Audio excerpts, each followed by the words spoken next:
At 7:45 am, on February 21 Street, 1945, Electrician's mate second class Joseph Clay crouched inside the hull of an M4A3 Sherman tank as it advanced toward a Japanese pillbox on Yoima, his hands clutching controls he had personally wired 3 months earlier at Schofield Barracks. The 24-year-old CB from the 117th Naval Construction Battalion had invested 1,200 hours constructing this weapon, aware that portable flamethrower operators on the island were dying at a 92% casualty rate. 200 yards ahead, a reinforced concrete bunker hidden in volcanic rock housed a Japanese Type 92 heavy machine gun that had already killed 11 Marines that morning. The calculus of death on Yoima was ruthless. Every portable flamethrower operator carried 100 pounds of gear with only 7 seconds of fuel. Japanese snipers identified them instantly by the twin tanks on their backs. They perished before reaching their targets. The 19th of February had been D-Day. 70,000 Marines stormed black volcanic beaches. 22,000 Japanese defenders waited in 11 miles of tunnels, 750 fortifications, and countless caves. Naval bombardment had achieved nothing. Artillery bounced off reinforced positions. Small arms fire was ineffective against steel doors and concrete 3 feet thick. The Marine Corps needed a method to reach fortified positions without exposing men to sniper fire. At Schofield Barracks in Hawaii, Colonel Unmatched of the Chemical Warfare Service assembled a top-secret composite unit. In May 1944, 25 CBs from the 117th Construction Battalion joined Army chemical specialists and Marine tank crews. Their objective was clear: take portable flamethrowers that endangered their operators and mount them on tanks. The initial trials failed. Army engineers had developed Satan tanks using M3 Stuarts with Canadian Ronson flamethrowers, but these light tanks had limited armor and short range. For Yoima, Unmatched team located 8 M4A3 Sherman medium tanks. The CBs, led by machinist mate First Class A. Rika and Kissel, worked to integrate 3 separate flame systems. They designed the CBH-1. Installing a CBH-1 required 150 pounds of welding rod and hundreds of electrical connections. Each tank cost $25,000. The system operated at 300 pounds per square inch, projecting flame for 100 feet with 270 of traverse. Kissel wired every circuit. He tested every connection. He knew if one wire failed, Marines would die. By November 1944, the 8 tanks were ready. The Marine Corps named them Mark I II. Army documents labeled them POSCW-1. The official designation was M4A3R5. Marines who witnessed them in action had a simpler name: Zippos. The tanks were loaded onto transports in early February. Kissel and shipfitter First Class J.T. Patterson were ordered to accompany them to provide technical support. That meant Hawaii to Yoima. That meant maintenance under fire. Kissel understood the machines he had built. He also knew no one knew these vehicles better than their creators. If something broke in combat, Marines would die waiting for repairs. The question remained: would the CBH-1 survive battle? Would Marines follow these flame tanks? Could 8 tanks shift the outcome against 22,000 entrenched defenders? Back on the island, the 8 flame tanks had arrived on D-Day, but remained unused. Marine commanders were cautious about untested weapons. February 21st was D+2. The assault had stalled. Conventional tanks and infantry could not breach Japanese defenses. The 4th Marine Division requested a flame tank for a fortified position that had held for 2 days. Kell climbed into the assistant driver's seat of the lead Sherman. He had built this weapon. Now, he would see if it functioned.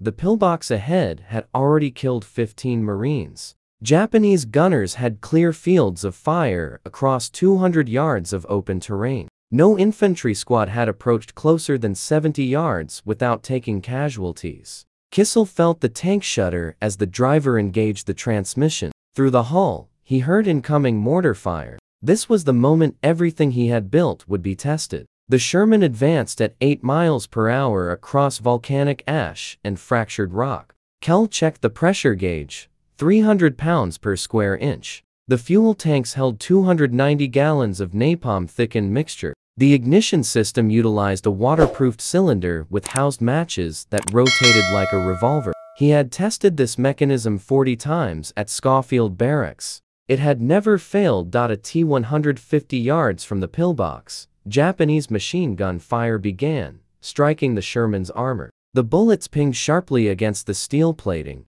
The tank pressed onward. At 100 yards, the driver halted and pivoted the hull to provide Kissel a clear angle on the target. Through the periscope, Kissel observed the concrete bunker's firing slit. A Type 92 machine gun barrel protruded from the aperture. Kissel aligned the CBH-1 nozzle and squeezed the trigger. The ignition system sparked. Pressurized fuel surged through the nozzle at tremendous velocity. A stream of burning napalm erupted from the Sherman's 75mm gun position and arced toward the pillbox. 400 feet of flame traveled in 3 seconds. The fiery mixture struck the concrete bunker and poured through the firing slit. The effect was instantaneous. Smoke billowed from every opening in the pillbox. The machine gun fell silent. Kissel released the trigger after 5 seconds. The flame ceased. The pillbox burned. No more gunfire came from the position. The Japanese defenders inside were dead. What had taken the 4th Marine Division 2 days and 15 casualties to fail accomplishing, the CBH-1 achieved in 5 seconds. The Sherman backed away. Marines, observing from cover, began advancing. One platoon leader radioed battalion headquarters, reporting the pillbox destroyed and requesting another flame tank immediately. Kell climbed out of the Sherman once it reached the rally point. Patterson inspected the CBH-1 mechanism. All systems had functioned correctly. No electrical failures, no fuel leaks. The pressure gauge remained within operational parameters. The weapon had performed exactly as designed. The two CBs realized what had just occurred. The CBH-1 worked in combat. It could demolish fortified positions that conventional weapons could not. It protected Marines from the suicidal exposure of portable flamethrowers. That afternoon, 3 more flame tanks entered action. Each destroyed multiple pillboxes and cave entrances. Every mission succeeded without losing a single Marine to sniper fire. By nightfall on February 21st, Marine commanders requested flame tanks for every major assault. The arithmetic was stark: 8 tanks, 4 per division, 750 Japanese fortifications, 11 miles of tunnels. Kell spent the night maintaining electrical systems and inspecting fuel lines. He knew the following morning would bring more missions. The flame tanks would be in constant demand. Someone had to keep them operational. He had built these weapons. He would maintain them under fire. What Kell did not yet know was how the Japanese would respond. Enemy commanders on Yoima had witnessed the flame tank's effectiveness. They recognized the threat. Orders flowed through the tunnel network. Stop the flame tanks. Target them first. Kill the crews. The Japanese identified these Sherman flame tanks as the deadliest weapons on the island. On February 22nd, they would do everything possible to destroy them. February 22nd began with concentrated Japanese mortar fire on American tank positions. Enemy observers had recorded where the flame tanks refueled and rearmed. At 0600 hours, incoming rounds struck near 2 flame tanks from the 5th Marine Division. No direct hits, but the Japanese were adjusting fire. They were learning. Kissel and Patterson worked through the morning, maintaining all 8 flame tanks. The CBH-1 systems demanded constant attention. Electrical connections vibrated loose from the Sherman's motion over rough terrain. Fuel pumps required inspection after each mission. Ignition cylinders needed new match cartridges. The work was hazardous. Refueling exposed crews to sniper fire and mortar attacks. Every gallon of napalm mixture had to be hand-pumped into the tank's fuel system. By noon, the 4th Marine Division reported their flame tanks had destroyed 18 fortified positions in 3 hours. The 5th Division reported similar outcomes. The impact was dramatic. Japanese defenders who had held positions for days abandoned them when flame tanks approached. Marines, advancing behind the Shermans, met less resistance. Casualties dropped. Progress accelerated, but demand was overwhelming. Each tank battalion possessed only 4 flame tanks. They operated from centralized locations, dispatched wherever assaults stalled. Radio requests poured in constantly. 1st Battalion needed a flame tank at Hill Peter. 2nd Battalion required 2 at a cave complex. 3rd Battalion faced a fortified ridge they could not surpass. The 8 tanks could not be everywhere. Marine infantry officers began refusing to advance without flame tank support. They had seen the tank's effectiveness. They knew conventional attacks incurred heavy casualties. The flame tanks saved lives. Marines would wait hours rather than assault without one. Kissel witnessed this firsthand on February 23. A company from the 23rd Marines had been pinned down for 6 hours by a cave complex in the northern sector. The Japanese position comprised 3 connected caves with interlocking fields of fire. Every approach was covered. Artillery had proven ineffective. Infantry assaults had failed. 12 Marines were already casualties. Kissel accompanied the flame tank dispatched to the position. He rode in the assistant driver's seat, monitoring the CBH-1 electrical systems. The Sherman approached the cave complex from an angle limiting exposure to enemy fire. At 75 yards, the gunner opened fire with the main flame weapon. The first burst sent 400 feet of burning napalm into the primary cave entrance. 5 seconds. The gunner shifted aim to the second cave. Another 5-second burst, then the third cave. The 3 caves erupted into blazing infernos. Smoke billowed from the interconnected tunnels. Secondary blasts occurred as stored ammunition ignited from the intense heat. The entire complex was neutralized. Marines advanced and secured the area without sustaining additional losses. That single operation lasted 11 minutes and consumed 60 gallons of fuel. What could have resulted in potentially dozens of casualties and hours of combat for the 23rd Marines was accomplished in less time than it took to outline the assault plan.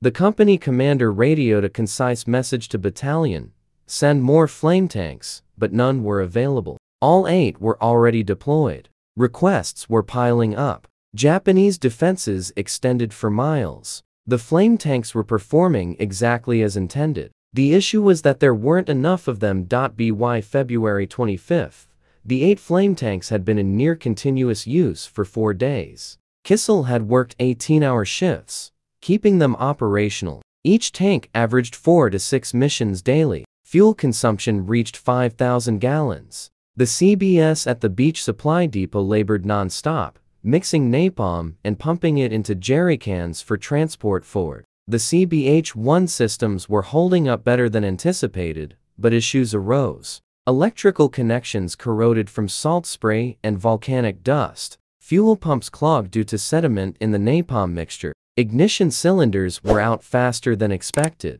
Kissel and Patterson improvised fixes. They used telephone wire when standard electrical wiring ran out. They fabricated replacement parts from damaged tank components. They kept all 8 flame tanks fully operational. The impact on Japanese defenses was significant. 5th Marine Division reported that flame tanks had destroyed 43 fortified positions in 5 days.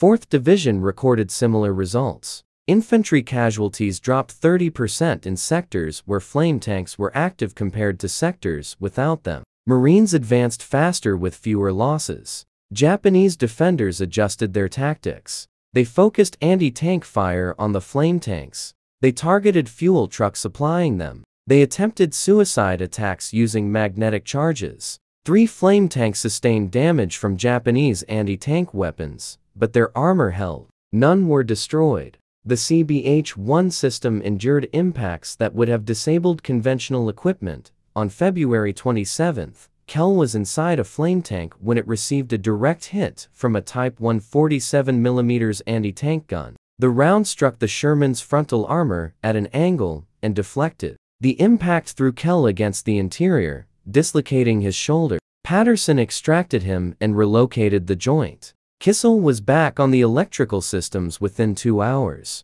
Marine commanders were impressed not only by the weapon's lethality, but also its dependability. The CBH-1 functioned under conditions that incapacitated other equipment. Volcanic dust jammed machine guns and fouled engines. Salt spray corroded electronics. Constant vibration from rough terrain loosened components. Yet the flame tanks continued operating. Infantry developed new tactics around the flame tanks. Squads would advance behind the Shermans, using them as mobile cover. When a flame tank engaged a fortified position, infantry would rush forward during the ensuing confusion and secure the area. This coordinated approach minimized casualties while maintaining momentum. The statistics were compelling. In the first week of flame tank operations, Marine divisions advanced 3 times faster than projected. Casualties from fortified positions dropped by 42%. Japanese defenders abandoned positions rather than confront the flame tanks. Tunnel networks that would have taken weeks to clear were neutralized in days. However, the human toll of operating these weapons was mounting. Tank crews worked in extreme heat inside the Shermans. The CBH-1 system added additional temperature from the pressurized fuel lines. Crews suffered heat exhaustion. Some collapsed from dehydration. Kissel witnessed men faint inside tanks from temperatures exceeding 120°F. The flame tanks were effective. They were saving Marine lives. They were altering the course of the battle. But whether 8 tanks and 2 CBS could sustain this pace for as long as WWII required remained uncertain. March 1st marked 10 days of continuous flame tank operations. Clay had been in combat for 20 consecutive days, sleeping 3 to 4 hours per night. His dislocated shoulder had not fully healed, but he persisted. Patterson was exhausted but refused evacuation. The 2 CBS were the only personnel who fully understood the CBH-1 electrical systems. If they departed, the flame tanks would eventually fail.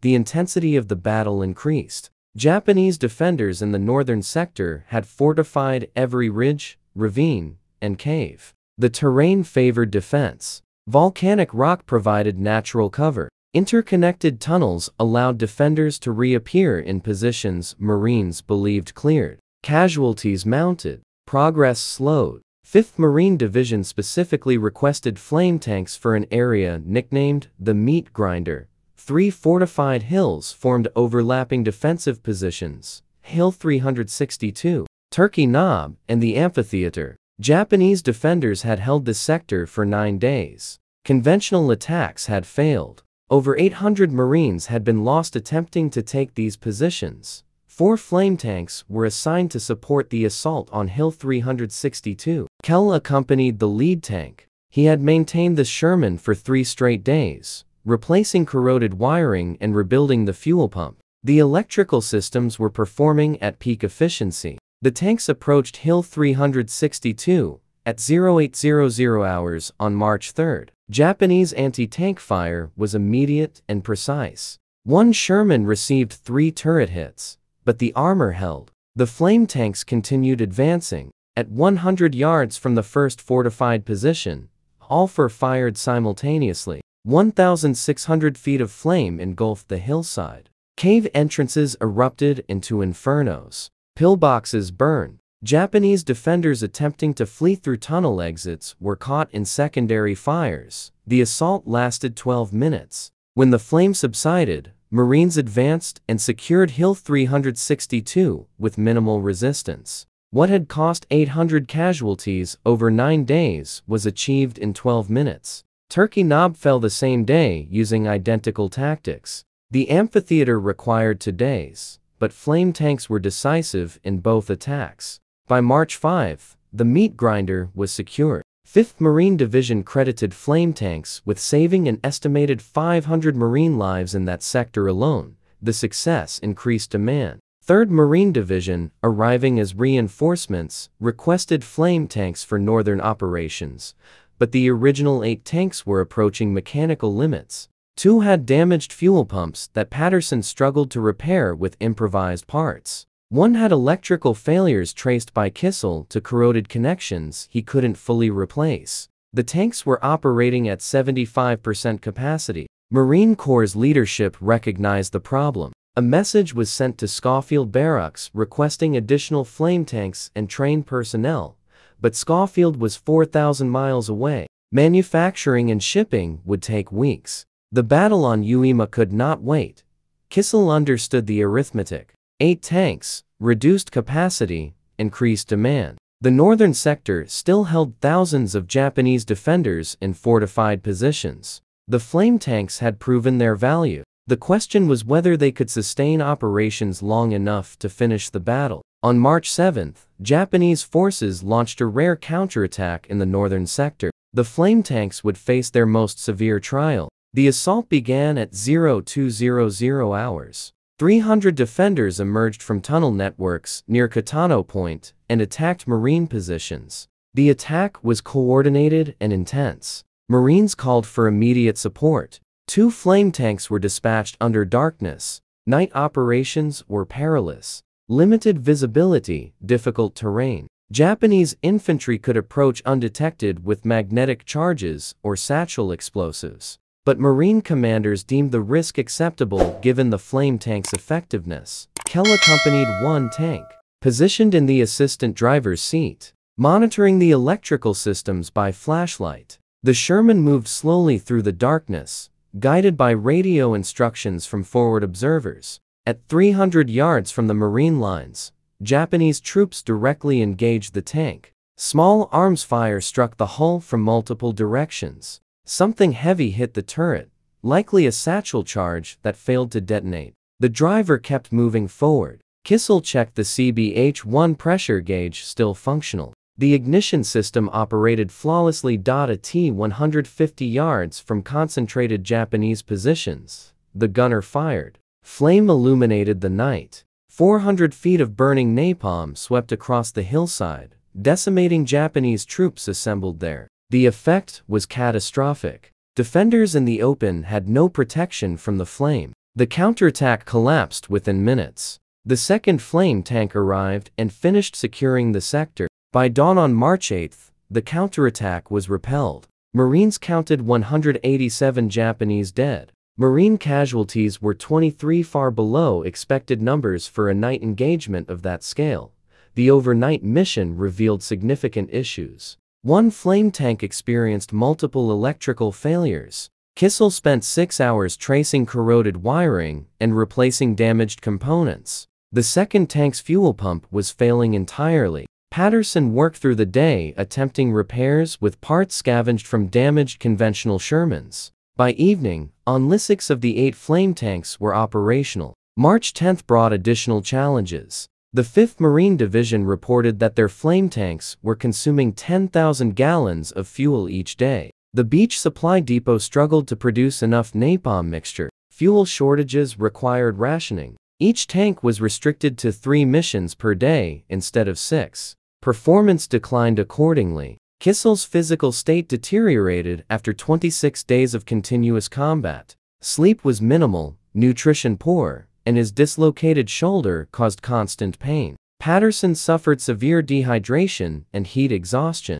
A Navy corpsman ordered him to rest for 24 hours, leaving Kissel as the sole CB responsible for keeping all flame tanks operational. On March 11, he worked alone, moving between tanks, repairing electrical systems, checking fuel lines, and replacing ignition cylinders. His hands were cut and bleeding from sharp metal edges inside the cramped tank interiors, and his uniform was drenched in sweat, fuel, and hydraulic fluid. Yet he continued working. Marine commanders, observing this 24-year-old electrician, pushing himself to the limit, understood an important truth. These flame tanks were more than machines, they were the result of human determination. Kissel had built them, maintained them, and operated them in battle. His refusal to stop ensured they remained operational. But even determination had its limits. The fight was entering its 4th week, and Japanese defenders still held strong positions.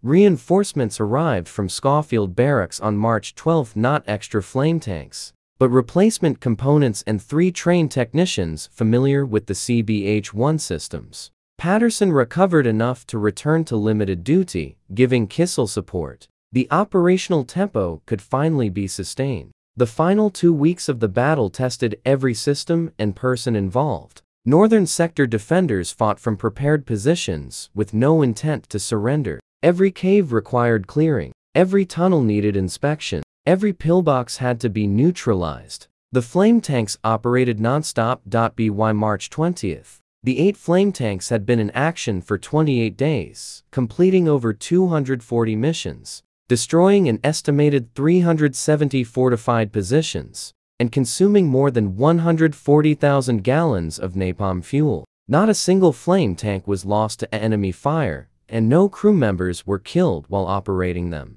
The contrast to portable flamethrowers was stark. Marine units using M22 portable flamethrowers suffered 92% casualties in one battalion, while flame tank crews experienced only 12% casualties, mostly from shrapnel or concussive forces. The difference was armor protection and Kissel's design. On March 26, 1945, 36 days after the landing, Admiral Chester Nimitz declared Uima secure. Japanese resistance collapsed, with surviving defenders retreating into caves to either perish or surrender. The Marine Corps had paid a heavy price: 6,821 killed, 19,217 wounded, over 26,000 casualties, marking the only instance in the Pacific War where American losses exceeded Japanese. Yet commanders agreed, the flame tanks had been the most effective weapon on the island. Reports from the 4th Tank Battalion and 5th Marine Division confirmed this, and the 23rd Regimental Combat Team recommended more flame tanks per battalion. One platoon leader summed it up simply: infantry would rather see a single flame tank than a dozen standard tanks. Marines trusted them, waited for them, and followed them into battle. The weapon saved countless lives. Kissel spent a total of 32 days on Uima, accompanying flame tanks on more than 20 combat missions. He maintained electrical systems under fire, improvised repairs with scarce resources, and refused evacuation despite exhaustion and injury. His determination ensured the flame tanks remained fully operational throughout the battle. All 8 flame tank crews received Presidential Unit citations. Patterson received a Navy commendation for technical work, and Kissel earned similar recognition. But the true acknowledgement came from the Marines, whose lives were protected by the flame tanks. After Uima, flame tanks were permanently adopted by the Marine Corps. For the invasion of Okinawa on April 1 Street, 1945, the entire 713th Tank Battalion converted 54 tanks to flame systems based on Kissel's CBH-1 design. Schofield Barracks personnel supervised training for 3 officers and 60 enlisted men. Okinawa confirmed the concept. The flame tanks operated for 82 days, consumed 200,000 gallons of napalm, and had a profound psychological effect on Japanese forces. U.S. troops preferred to follow them over standard armor, and enemy defenders abandoned positions at their approach. Kissel's 1944 Schofield design became the model for American fortified position warfare, influencing conflicts in Korea from 1950 to 1953, and remaining in service until 1955. The statistics are clear. Portable flamethrower crews suffered 92% casualties at Uima, while flame tank crews suffered only 12%. The 8 flame tanks destroyed 370 fortified positions while safeguarding the advancing Marines. Casualties were 42% lower in sectors supported by flame tanks, with an estimated 500 lives saved in the meat grinder sector alone, and likely thousands across the entire battle. Joseph Kissel returned to civilian life after the war. He had spent 32 grueling days in combat on Uima, built a weapon that transformed Marine Corps tactics, and kept it operational under fire despite injury and exhaustion. His work saved thousands of American lives and influenced military doctrine for decades. A 24-year-old Navy electrician recognized a deadly flaw in portable flamethrowers, designed a superior solution, built it, tested it under combat conditions, and maintained it through the harshest conditions imaginable. If this story inspired you, please like, subscribe, and leave a comment sharing where you're watching from or if anyone in your family served during the war. Thank you for learning about Electrician's mate 2nd Class Joseph Kissel and the weapon that changed Uima. Remember those who serve.